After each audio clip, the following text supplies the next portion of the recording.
Welcome to Compassion's Compass Module 10, Goal-Focused Compassion. Compass has 3 sets of contemplative skills, beginning with the foundational mindfulness skills. This section is part of the core compassion skills, and the last section will be on core analytical skills. The modules leading up to this one all help you prepare for developing goal-focused compassion. Goal-focused compassion is the last of the 8 core compassion skills. We started with equanimity to remove bias, and we did that by contemplating how we're the same as everybody and wanting to be happy, not wanting to suffer. The second step is to alleviate emotional depletion by contemplating things that we're grateful for. The third step is to remove any grudges and any animosity through the practice of forgiveness. And that leads to the fourth skill, which is developing a kindness for oneself and for others.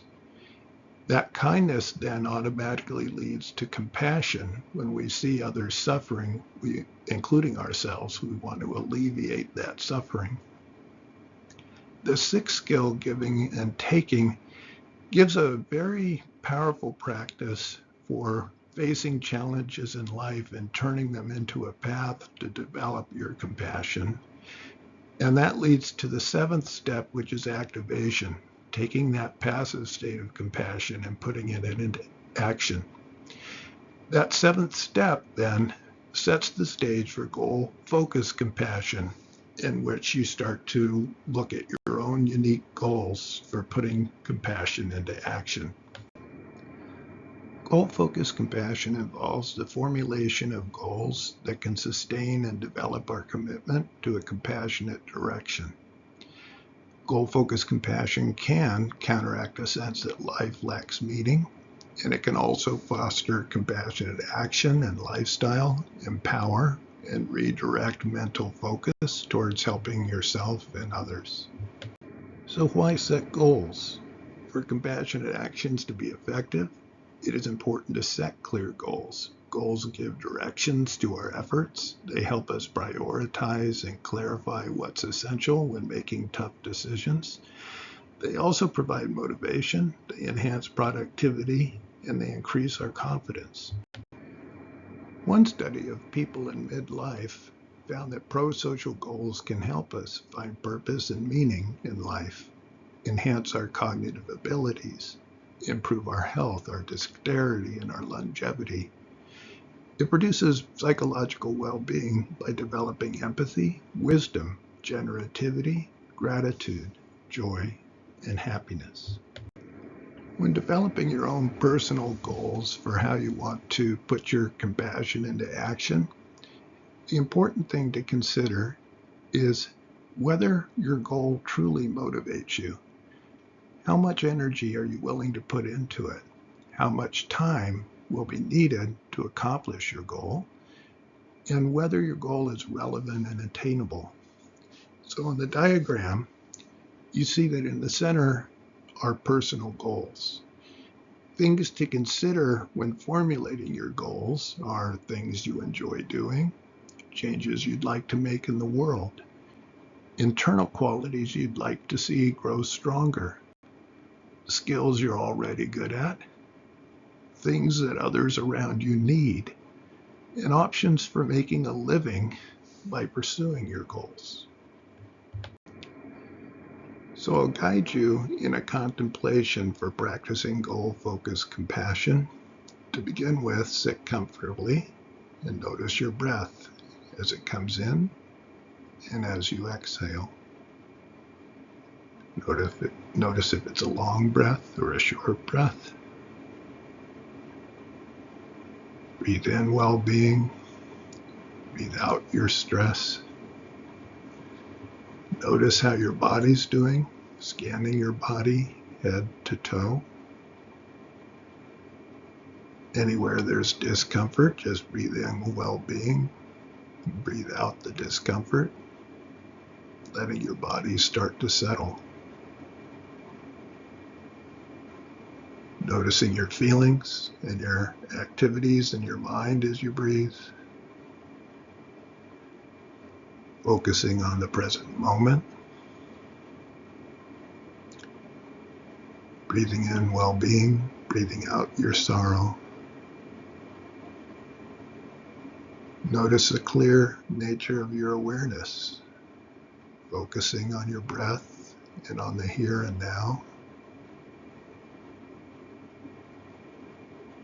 Letting discursive thought kind of fade into the background as you focus on the present moment. You don't have to stop thoughts, but just focus mainly on your breath. Once you feel your body and mind start to settle, the first contemplation among the core compassion skills is equanimity. Touch in with your own feeling of wanting to be comfortable, happy, safe, secure, and then contemplate how people around you and your family and your community also are striving to be happy, safe, secure, to avoid suffering. And then expand that awareness out to your greater community, your country, the world. Everyone everywhere is just trying to find happiness and to avoid suffering. In that way, we're all completely equal.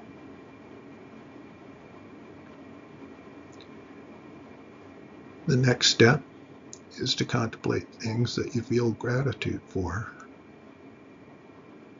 People in your life who've helped you, raised you, offered you security, well-being. People who helped educate you,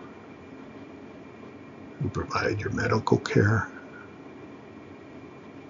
your clothes, your food, all the things you need to get by day to day, and personal relationships that are significant to you. When you think of all the people who directly or indirectly have helped you, sometimes you can start to feel a sense of gratitude, a wish to repay that kindness somehow, and the wish to pay it forward. In order to develop your kindness, it's good to start to forgive any grudges from the past. This can begin by mentally asking forgiveness for anyone you may have hurt inadvertently or on purpose through your confusion or your fear or your need. And then extend that to yourself, forgiving yourself for any mistakes you've made or things that you've done that have gotten in your own way or harmed you. And then as you're ready, extend that forgiveness to others who may have harmed you through their own confusion, fear, need. Thinking, for my own well-being, it's time to forgive so that I don't have to carry this anger, this heavy burden of anger forward with me.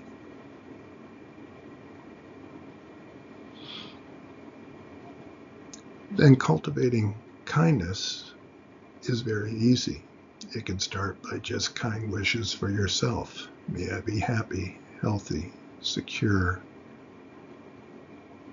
May I have strength, determination, success in finding what I need and overcoming difficulties in my life. Then think of your friends and loved ones and make the same wishes for them. May they be happy, healthy, secure, find what they need. The same with people in my community, in my country. How wonderful it would be if all of humanity and all life could find happiness and well-being, safety, security, joy. You can imagine breathing in a soft, healing light as you breathe in well-being to yourself. And as you breathe out, imagining that light goes out to everyone around you, bringing them what they need. Within that state of kindness, as you contemplate the different kinds of suffering that you encounter and the people around you encounter, compassion can arise naturally. It's the wish that yourself and others be free of suffering and the causes of suffering. You can contemplate your own difficulties you see in loved ones, difficulties you see in your community that people are going through, universal problems like old age, illness, poverty,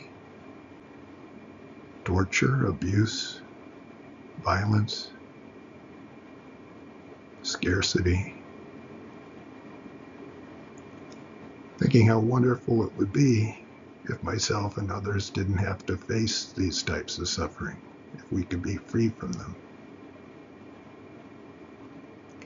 And then with your imagination, imagine the suffering that you and others face in the future dissolves into light that you bring in with your in-breath, dispelling any darkness of self-focused fear you might have, filling you with confidence, well-being, security. And then as you breathe out, that light goes out to others around you, your future self, your community, your loved ones, everyone, everywhere, bringing whatever's needed for well-being, happiness, security.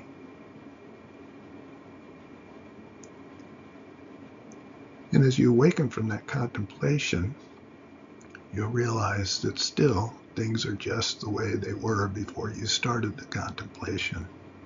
It helps your mind to develop a robust form of compassion, but it doesn't really change the world, which leads to activating your compassion and making a decision that if I want my life and the life of others to get better, it's really my responsibility to make it happen to the best of my ability.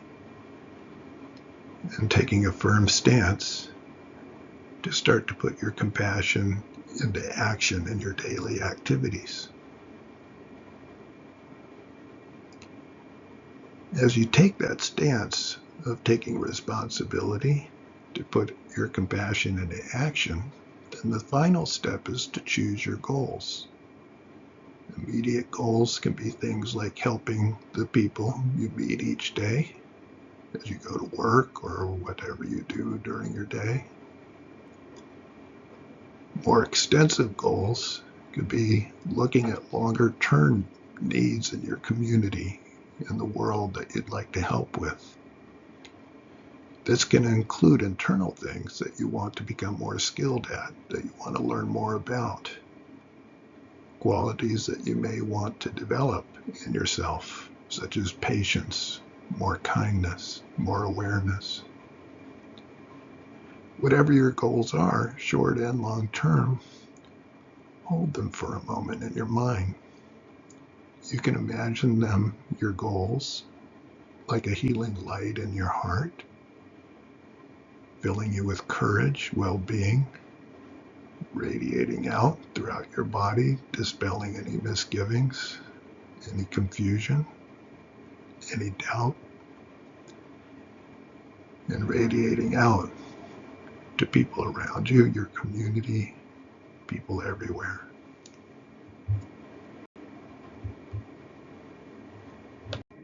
The 11th and final module in Compass is analytical skills. These are skills to dispel cognitive distortions we may have about ourselves and the world that could block the progress of our compassionate insight.